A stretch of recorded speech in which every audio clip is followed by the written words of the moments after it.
ओम शांति। 16 अगस्त 2021 बाबा के महावाक्य।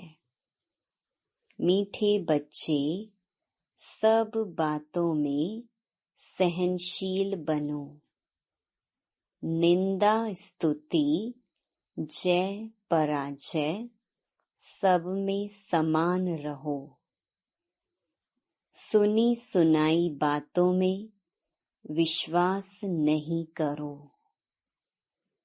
प्रश्न: आत्मा सदा चढ़ती कला में आगे बढ़ती रहे, उसकी सहज युक्ति सुनाओ।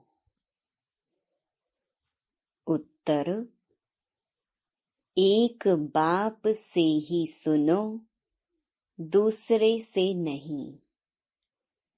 फालतू पर चिंतन में, वाहियात बातों में अपना समय बर्बाद ना करो, तो आत्मा सदा चढ़ती कला में रहेगी। उल्टी सुल्टी बातें सुनने से, उन पर विश्वास करने से अच्छे बच्चे भी गिर पड़ते हैं, इसीलिए बहुत संभाल करनी है। ओम शांति।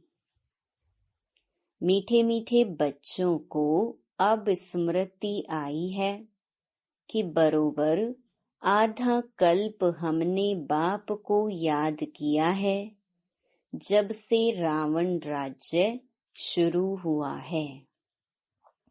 ऐसे भी नहीं कोई पूरे आधा कल्प याद किया है, नहीं। जब जब दुख जास्ती आया है, तब तब याद किया है। अभी तुमको पता पड़ा है कि भक्ति मार्ग से हम उतरते आए हैं। ड्रामा का राज बुद्धि में है, मुख से कुछ कहने का भी नहीं है। हम उनके हो गए, इसीलिए जास्ती ज्ञान की दरकार नहीं। बाप के बने तो बाप की जायदाद के मालिक हो गए। कुछ कर्मेंद्रियों से करने का नहीं रहता। भक्ति मार्ग में भगवान से मिलने के लिए कितने यज्ञ तप दान पुण्य करते हैं। जहाँ भी जाओ सब जगह तीर्थ मंदिर अथाह हैं। ऐसा कोई मनुष्य नहीं जो सारे भारत के तीर्थ और अथाह मंदिर आदि घूम सके। अगर घूमे भी तो कुछ मिलता नहीं। वहाँ घंटा घड़ियाल आदि कितना घमसान है, यहाँ तो घमसान की बात नहीं। ना गीत गाने न तालियां बजाने की बात है। मनुष्य तो क्या क्या नहीं करते हैं, अथाह कर्म कांड हैं। यहाँ तो तुम बच्चों को सिर्फ याद करना है और कुछ भी नहीं। घर में रहते सब कुछ करते, सिर्फ बाप को याद करना है। तुम जानते हो अभी हम देवता बनते हैं। यहाँ ही दैवी गुण धारण करना है। खान पान भी शुद्ध होना चाहिए। 36 प्रकार के भोजन तो वहाँ मिलेंगे, यहाँ साधारण रहना है। ना बहुत ऊंच ना बहुत नीच, सब बातों में सहनशीलता चाहिए। निंदा स्तुति जय पराजय सर्दी गर्मी, यह सब कुछ सहन करना पड़ता है। समय ही ऐसा है। पानी नहीं मिलेगा, यह नहीं मिलेगा। सूर्य भी अपनी तपत दिखाएगा। हर चीज तमो प्रधान बनती है। यह सृष्टि ही तमो प्रधान है, तत्व भी तमो प्रधान है। तो यह दुख देते हैं। निंदा स्तुति में भी नहीं जाना है। बहुत हैं जो झट बिगड़ पड़ते हैं। किसने उल्टा सुल्टा कुछ किसको सुनाया, क्योंकि आजकल बातों की बनावट तो बहुत है ना। कोई ने कुछ कहा, तुम्हारे लिए बाबा यह कहते हैं कि इनको देह अभिमान है, बाहर का शो बहुत है। यह किसी ने सुनाया, बस बुखार चढ़ जाएगा, नींद भी फिट जाएगी। आधा कल्प के मनुष्य ऐसे हैं, कोई को भी झट बुखार चढ़ा दे, झट पीले हो जाएंगे। तो बाप कहते हैं, कोई भी ऐसी वाहियात बातें नहीं सुनो। बाप कभी भी किसकी निंदा नहीं करते हैं। बाप तो समझाने लिए ही कहते हैं। उल्टी सुल्टी बातें एक दो को सुनाने से अच्छे अच्छे बच्चे भी बिगड़ पड़ते हैं। तो ट्रेटर बन वाहियात बातें जाकर एक दो को सुनाएंगे। भक्ति मार्ग में भी कैसी कैसी कहानियां बनाई हैं। अभी तुमको ज्ञान मिला है तो तुम कभी भी हे राम व हाय भगवान भी नहीं कह सकते। यह अक्षर भी भक्ति मार्ग के हैं। तुम्हारे मुख से ऐसे अक्षर नहीं निकलने चाहिए। बाप सिर्फ कहते हैं, मीठे लाडले बच्चों, आत्म अभिमानी बनो। कितना प्यार से समझाते हैं, किसकी भी बात नहीं सुनो। फालतू पर चिंतन नहीं करो। एक बात पक्की कर लो, हम आत्मा हैं। आत्मा अविनाशी है, शरीर विनाशी है। आत्मा ही संस्कार धारण करती है। अब तुम बच्चों को आत्म अभिमानी बनना है। द्वापर से तुम रावण राज्य में देह अभिमानी बनते हो, इसीलिए अब देही अभिमानी बनने में मेहनत लगती है। घड़ी घड़ी बुद्धि में यह आना चाहिए कि हमको बेहद का बाप मिला है। कल्प कल्प बाप वर्षा देते हैं। अब उनकी मत पर चलना है। उनके लिए ही गायन है, तुम मात पिता हम बालक तेरे। वह सब संबंधों का सुख देने वाला है, उनमें सब मिठास है। बाकी और मित्र संबंधी आदि दुख देने वाले ही हैं। एक ही बाप है जो सबको सुख देने वाला है। रास्ता भी बिल्कुल सहज बताते हैं कि अपने को आत्मा समझ मुझ बाप को याद करो। बाप समझाते हैं, यह कोई नई बात नहीं है। तुम जानते हो, हर 5000 वर्ष बाद हम ऐसे बाप के पास आते हैं। यह कोई साधु संत नहीं है। तुम कोई साधु संत आदि के पास नहीं रहते।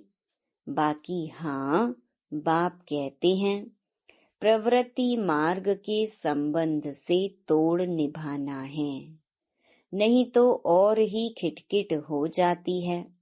युक्ति से चलो, प्यार से हरेक को समझाना है कि देखो अभी विनाश का समय नजदीक है। यह आसुरी दुनिया खत्म होनी है, अब देवता बनना है, दैवी गुण यहाँ धारण करना है। प्यार से समझाना चाहिए, देवताएं भी प्याज लहसुन आदि तो खाते नहीं, हम भी मनुष्य से देवता बनते हैं, तो हम यह कैसे खा सकते हैं? तुमको भी राय देते हैं, यह छोड़ दो, ऐसी चीजें हम खाते नहीं। अभी तुमको बेहद का बाप दैवी गुण सिखलाने वाला मिला है, तो सर्व गुण संपन्न यहाँ ही बनना है। यहाँ बनेंगे तब फिर भविष्य नई दुनिया आएगी। यह ऐसे ही होता है जैसे रात के बाद फिर दिन होता है। अब रात की अंत में ही दैवी गुण धारण करने हैं, तो फिर सुबह हो जाएगी। अपनी परीक्षा हरेक को आपे ही लेनी है। ऐसे नहीं कि बाप तो सब कुछ जानते हैं। तुम अपने को देखो ना, स्टूडेंट ऐसे कभी नहीं कहेंगे कि टीचर तो सब कुछ जानते हैं। इम्तिहान के दिन नजदीक आते हैं तो बच्चे खुद भी समझते हैं हम कितना पास होंगे, किस सब्जेक्ट में हम ढीले हैं। मार्क्स कम लेंगे फिर सब मिलाकर पास हो जाएंगे, यह समझते हैं तो इसमें भी अपनी जांच रखनी है, हमारे में क्या कमी है। मैं बहुत मीठा बना हूँ, सबको प्यार से समझाना है। हम आत्माओं का बाप परम पिता परमात्मा है, मनुष्य की बात नहीं। हम निराकार को भगवान कहते हैं। भगवान रचता एक ही है, बाकी सब हैं रचना। रचना से किसको वर्षा नहीं मिल सकता, कायदा नहीं है। अब सर्व रचना का सद्गति दाता एक ही रचता बाप है, उसमें साधु संत सब आ गए हैं, तो सब आत्माएं ना। हाँ, मनुष्य अच्छे बुरे तो होते ही हैं, पोजीशन ऊंचा नीचा होता है। सन्यासियों में भी नंबरवार हैं, कोई तो देखो भीख मांगते रहते, कोई को सब पांव पड़ते हैं। तुम बच्चों को भी ऊंच बनना है, बहुत मीठा बनो। कभी भी क्रोध से बात नहीं करनी चाहिए, जितना हो सके प्यार से काम लो। कहते हैं बच्चे बहुत तंग करते हैं, सो तो आजकल के बच्चे हैं ही ऐसे। प्यार से उनको समझाओ। दिखाते हैं कृष्ण चंचलता करता था तो उनको रस्सी से बांधते थे। जितना हो सके प्यार से समझाना है, या तो हल्की सजा। बेचारे अबोध अनजान हैं, समय भी ऐसा है, बाहर का संग दोष बहुत खराब है। अभी बेहद का बाप कहते हैं तुम्हें मूर्ति आदि रखने की कोई दरकार नहीं है, कुछ भी मेहनत करने की दरकार नहीं है। शिव का चित्र भी क्यों रखें, वह तो तुम्हारा बाप है ना। घर में बच्चे बाप का चित्र क्यों रखेंगे, बाप तो हाजिरा हजूर है ना। बाप कहते हैं मैं अभी हाजिर नाजिर हूं ना, फिर चित्रों की तो दरकार नहीं। मैं बच्चों को बैठ समझाता हूँ, कहते हैं बाप दादा को देखी। अब बाप तो है निराकार, उनको देख ना सके, बुद्धि से समझ सकते हैं। बाप कहते हैं मैं इनमें प्रवेश कर तुमको नॉलेज बैठ देता हूँ, नहीं तो कैसे आऊं? कृष्ण के तन में कैसे आएगा? सन्यासियों में भी नहीं आ सकता हूँ। मैं आता ही उनमें हूँ जो पहले नंबर में था, वही अब लास्ट नंबर में है। तुमको भी अभी पढ़कर फिर पहले नंबर में जाना है। पढ़ाने वाला तो एक ही है, जिसको ज्ञान का सागर कहा जाता है। तुमको ज्ञान बहुत अच्छा मिलता है। तुम जानते हो शांति धाम हमारा घर है, सुख धाम हमारी राजधानी है, दुख धाम रावण की बादशाही है। अब बाप कहते हैं मीठे मीठे बच्चों, अपने घर शांति धाम को याद करो, सुख धाम को याद करो, दुख धाम के बंधन को भूलते जाओ। ऐसे और कोई कह ना सके, न वह जा सकते हैं। ड्रामा के बीच से वापस कोई भी जा ना सके। यह जो कहते हैं फलाना ज्योति ज्योत समाया, वह पार निर्वाण गया, एक भी जाता नहीं है। सबका बाप अथवा मालिक एक ही परम पिता परमात्मा है। वह सब आशिकों का एक ही माशूक है।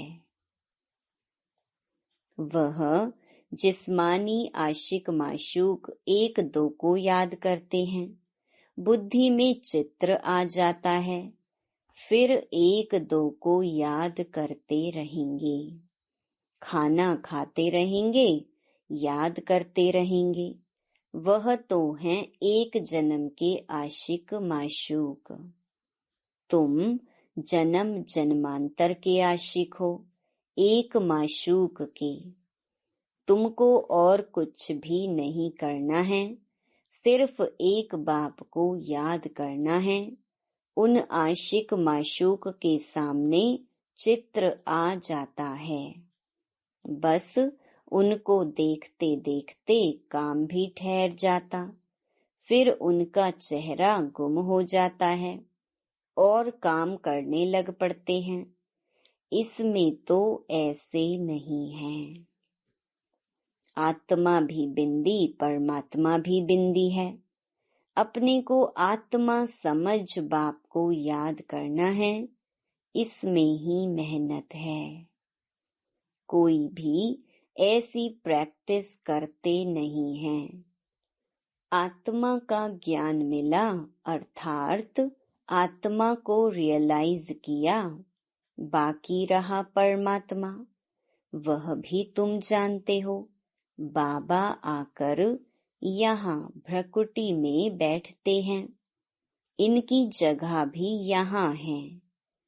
आत्मा कहाँ से भी चली जाती है मालूम नहीं पड़ता है। उनका मुख्य स्थान भ्रकुटी है। बाप कहते हैं मैं भी बिंदी हूँ, इसमें आकर बैठा हूँ, तुमको पता भी नहीं पड़ता है। बाप तुम बच्चों को बैठ सुनाते हैं, तुमको जो सुनाते हैं वह हम भी सुनते हैं। समझानी तो बिल्कुल राइट है। दैवी धर्म वाले जो होंगे वह झट समझ जाएंगे यह राजधानी स्थापन हो रही है। पहले स्थापना और फिर विनाश भी होगा, और कोई धर्म स्थापक ऐसे नहीं करते हैं। वह सिर्फ अपना धर्म स्थापन करते हैं, फिर वृद्धि को पाते। यहाँ तो जो जितना जितना पुरुषार्थ करते हैं उतना भविष्य में ऊंच पद पाते हैं। तुम भविष्य 21 जन्मों के लिए प्रारब्ध बनाते हो तो कितना पुरुषार्थ करना चाहिए। और है बहुत सहज, योग भी सहज, जिससे तुम्हारे विकर्म विनाश होते हैं। बाप कहते हैं, मैं गारंटी करता हूँ कल्प कल्प मैं ही आकर तुम बच्चों को पावन बनाता हूँ। वहाँ पतित एक भी होता नहीं। ज्ञान भी कितना सहज है। 84 जन्मों का चक्कर कैसे लगाते हैं, वह भी बुद्धि में नॉलेज है। हमने 84 का चक्कर लगाया है, यह निश्चय रखना है। निश्चय में ही विजय है। ऐसे नहीं कि पता नहीं हम 84 जन्म लेते हैं व कुछ कम। जबकि तुम ब्राह्मण हो तो तुमको निश्चय होना चाहिए, बरोबर हमने 84 का चक्कर पूरा भोगा है। यह तो बहुत सहज समझानी है। बच्चों को समझाया है। यह चित्र सब दिव्य दृष्टि से बाप ने बनवाए हैं, करेक्ट भी कराए हैं। शुरू में जब बनारस में बाबा एकांत में रहते थे तो ऐसे चक्कर दीवारों पर बैठ निकालते थे। समझते कुछ नहीं थे कि यह क्या है। खुशी होती थी। साक्षात्कार होने से जैसे उड़ जाते थे। यह क्या होता है समझ में नहीं आता था। तुम जानते हो जो चित्र पहले बने थे वह फिर बदलकर नए नए बनाते गए हैं। अभी नए नए चित्र कल्प पहले मुहाफिक बनते जाते हैं। सीढ़ी का चित्र देखो कितना अच्छा है। इस पर समझाना सहज है। देरी से आने वालों को और ही सहज समझानी मिलती है। अभी नए नए जो आते हैं 7 दिन में सारा नॉलेज समझ लेते हैं, पुरानों से भी आगे जा रहे हैं। कोई कहते हैं पहले आते थे तो अच्छा था। अरे यह भी फिकर मत करो। आगे आते थे और भागंती हो जाते थे तो देरी से आने वालों को तो सहज तख्त मिलता है। पहले जो थे देखो वे फिर अब हैं भी नहीं, खत्म हो गए। पिछाड़ी में रिजल्ट का मालूम पड़ता है कौन पास हुआ। नए नए निकलते हैं और झट सर्विस पर लग पड़ते हैं। पुराने इतना नहीं लगते। नई नई बच्चियां सर्विस से दिल पर चढ़ी रहती हैं। पुराने कितने तो खत्म हो गए। इसीलिए बाबा कहते हैं जिनको सर्वोत्तम ब्राह्मण कुल भूषण कहा जाता है उनमें भी कोई आश्चर्यवत सुनंती भागंती हो जाते हैं। जो गाया हुआ है वह अब प्रैक्टिकल में हो रहा है। अच्छा, मीठे मीठे सिकिलधे बच्चों प्रति माता पिता बाप दादा का याद प्यार और गुड मॉर्निंग। रूहानी बाप की रूहानी बच्चों को नमस्ते। धारणा के लिए मुख्य सार। पहला, अपनी जांच आपे ही करनी है। देखना है मैं बहुत बहुत मीठा बना हूँ। हमारे में क्या क्या कमी है। सब दैवी गुण धारण हुए हैं। अपनी चलन देवताओं जैसी बनानी है। आसुरी खान पान त्याग देना है। दूसरा, कोई भी वाहियात बातें न सुननी है और न बोलनी है। सहनशील बनना है। वरदान, कर्मातीत स्टेज पर स्थित हो चारों ओर की सेवाओं को हैंडल करने वाले सिद्धि स्वरूप भव। आगे चलकर चारों ओर की सेवाओं के विस्तार को हैंडल करने के लिए भिन्न भिन्न साधन अपनाने पड़ेंगे, क्योंकि उस समय पत्र व्यवहार या टेलीग्राम, टेलीफोन आदि काम नहीं करेंगे। ऐसे समय पर वायरलेस सेट चाहिए। इसके लिए अभी अभी कर्मयोगी, अभी अभी कर्मातीत स्टेज में स्थित रहने का अभ्यास करो। तब चारों ओर संकल्प की सिद्धि द्वारा सेवा में सहयोगी बन सकेंगे। स्लोगन, परमात्म प्यार की पालना का स्वरूप आपकी सहज योगी जीवन है। Om Shanti. To watch Peace of Mind channel videos on YouTube, subscribe us on youtube.com/tvpeaceofmind. Just a click for a peaceful life.